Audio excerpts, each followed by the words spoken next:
Oi, povo bonito! Tudo bom com vocês? Eu espero que sim, porque hoje nós vamos ter mais uma aula. Então, roda a vinheta!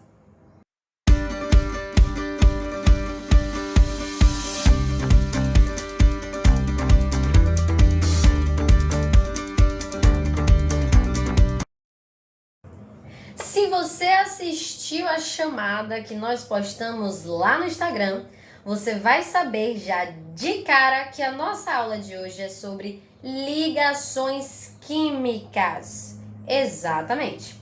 Porém, as ligações químicas podem ser divididas em intramoleculares e intermoleculares, tá? E na aula de hoje, nós vamos ver as ligações químicas intramoleculares. Mas, calma aí! Antes da gente de fato entrar no assunto, nós precisamos relembrar alguns conceitozinhos para ficarmos craques e sem dúvidas, tá? Quando nós falamos de química, nós pensamos em substâncias, nós pensamos em átomos, nós pensamos em moléculas. Mas, meu Deus do céu, como é que eu vou saber a diferença disso tudo? Pois bem, eu vou te ensinar agora. Átomos nada mais são do que aqueles elementos químicos que aparecem na tabela periódica. Então eu tenho átomo de hidrogênio, átomo de oxigênio, átomo de carbono, tudo aquilo que nós já aprendemos dentro das propriedades nas aulas passadas, né? Nas famílias, nos períodos, tudo aquilo ali é para apresentar os átomos, os elementos químicos, certo? Já as moléculas é a junção de átomos. Então, quando eu tenho H2O, quando eu tenho NaCl, né? Quando eu tenho dois átomos, ou seja, quando eu pego dois elementos químicos da tabela e junto, nós temos uma molécula. E as substâncias que nós já vimos e aprendemos nas aulas passadas sobre substâncias simples e compostas é a junção de várias moléculas. Então, se eu tenho uma substância simples, água, H2O, eu vou ter, na verdade, várias moléculas de H2O que no final vão formar a substância simples água, tá? Por que eu fiz isso? Porque para a gente entender de fato o conceito de ligação química intramolecular, nós temos que entender que dentro dessas ligações, por ser intramolecular, intra vem de dentro, interior, e molecular vem de molécula. Então nós precisamos entender de fato o que são moléculas. Por isso que eu fiz essa revisão. Tá? Então, dando continuidade ao nosso assunto, nós temos então que ligações químicas intramoleculares são as ligações que ocorrem no interior da molécula. Mas por que essas ligações acontecem?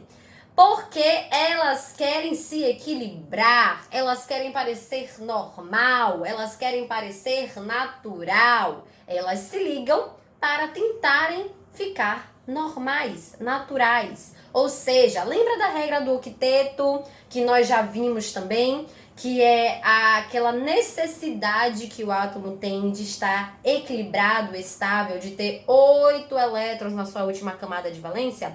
Pois bem, as ligações acontecem no interior das moléculas para que elas tenham esse desejo realizado. Elas vão tentar buscar o equilíbrio constante que muitas pessoas buscam, mas nem sempre conseguem, não é verdade? Mas essas ligações intramoleculares podem ser divididas em iônicas, covalentes e metálicas. As ligações iônicas nada mais são do que uma força de atração eletrostática resultante da doação de elétrons. Ou seja, a ligação iônica vai acontecer entre elementos metais e ametais. Lembra que nós vimos o conceito de eletropositividade e eletronegatividade? Onde nós vimos que a eletronegatividade é a capacidade que o átomo tem de atrair elétrons. E a eletropositividade é a capacidade que o átomo tem de perder. Então, se um quer perder e o outro quer ganhar, casamento perfeito. Ligação iônica é isso aí. Ligações entre metais e ametais, onde os metais doam elétrons para os ametais. Um exemplo de ligação iônica, NaCl. Na, metal, está no lado esquerdo da tabela. Cl, cloro, está no lado direito da tabela. Cada um no seu quadrado, mas que se juntam porque os opostos se atraem, não é verdade? Pois bem, além disso, nós vamos ver que as propriedades das ligações iônicas são bem características. Nas condições normal de pressão e temperatura, eles são sólidos, ou seja, em temperatura ambiente, 25 graus, eles são sólidos. Eles são bons condutores elétricos porque parte da ligação tem metal, por isso eles vão conduzir bastante eletricidade e vão ser bons condutores térmicos também. Porém, nem todos são solúveis em água, depende da ligação.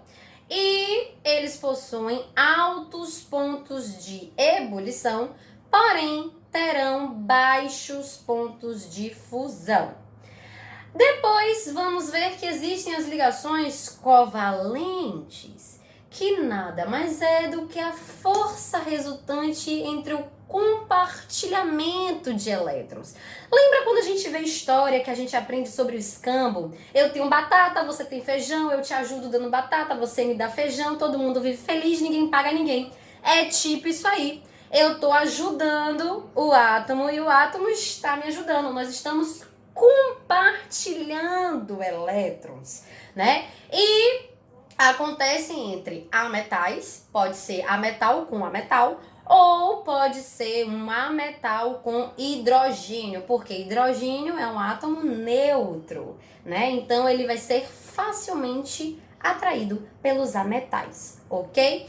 E assim como as ligações iônicas possuem propriedades, as ligações covalentes também terão propriedades específicas, como por exemplo, elas vão possuir baixos pontos de fusão e de ebulição comparadas às ligações iônicas, né? Nas condições normais de pressão e temperatura podem ser encontradas em qualquer estado físico, sólido, líquido ou gasoso. Eles não são bons condutores de eletricidade, nem bons condutores térmicos, porque eles não possuem dentro deles nenhuma parte metálica e eles se dissolvem em compostos com mesma polaridade.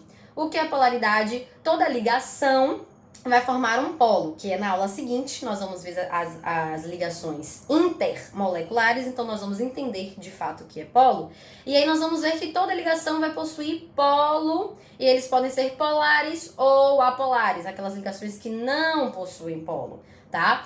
E as ligações covalentes, elas só vão se dissolver em outras moléculas que possuem a mesma polaridade, tá? Então tem que ser uma ligação covalente polar se dissolve em outra ligação covalente polar. E assim sucessivamente, tá?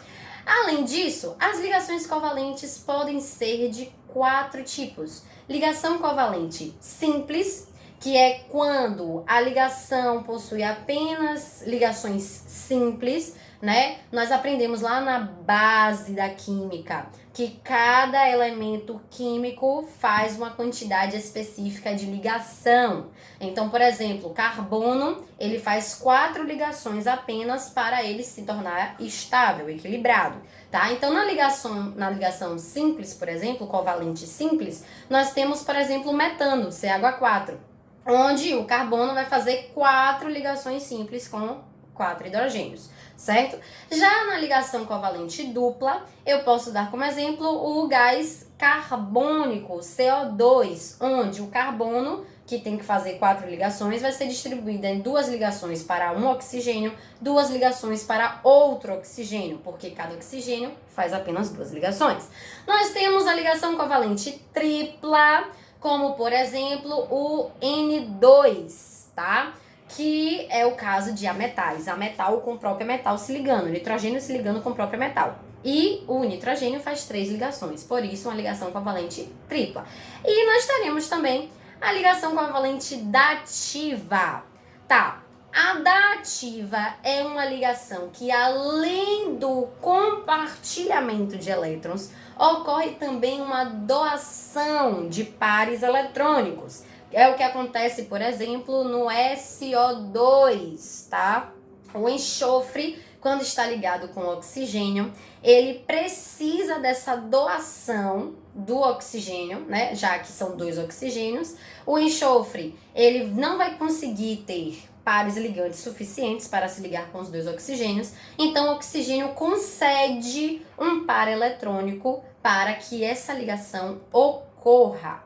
E por fim, nós temos as ligações metálicas, que nada mais é do que a força resultante pelo deslocamento do elétron. Quando nós vemos modelos atômicos, nós vemos que os elétrons estão o tempo todo orbitando ao redor do núcleo. E é exatamente isso que acontece dentro de uma ligação metálica, tá? Essa facilidade que o elétron tem de se deslocar e se distanciar do núcleo faz com que existam átomos livres, elétrons livres. Esses elétrons livres vão formar o que nós chamamos de nuvem eletrônica, como se fosse um poderzinho, né, ali em cima da região da ligação metálica.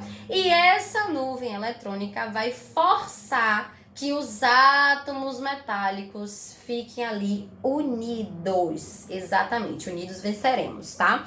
E os cátions, porque metais têm a capacidade de produzir cátions, né? Eles são eletropositivos e cátions são aqueles íons positivos, né? Então, os cátions vão formar o que nós chamamos de retículo cristalino, tá? É essa capacidade brilhosa que os metais apresentam dentro da sua estrutura. E as propriedades das ligações metálicas na condição normal de pressão e temperatura? Eles são sólidos, eles são maravilhosamente bons condutores de energia, de eletricidade, e são bons condutores térmicos. E eles são os que possuem maiores pontos de fusão e de ebulição, tá? Porque como eles estão na temperatura sólida, né? E como eles acabam se tornando resistentes ao calor por conta dessa mobilidade dos elétrons, então eles vão apresentar pontos de fusão e de ebulição altos. Por favor, meus amores, não percam a aula da semana que vem, porque nós falaremos sobre ligações intermoleculares. E aí, após essa parte 2, nós vamos fazer exercícios, tá bom? Para vocês entenderem perfeitamente a diferença dessas ligações. Então, um grande beijo e até a próxima aula.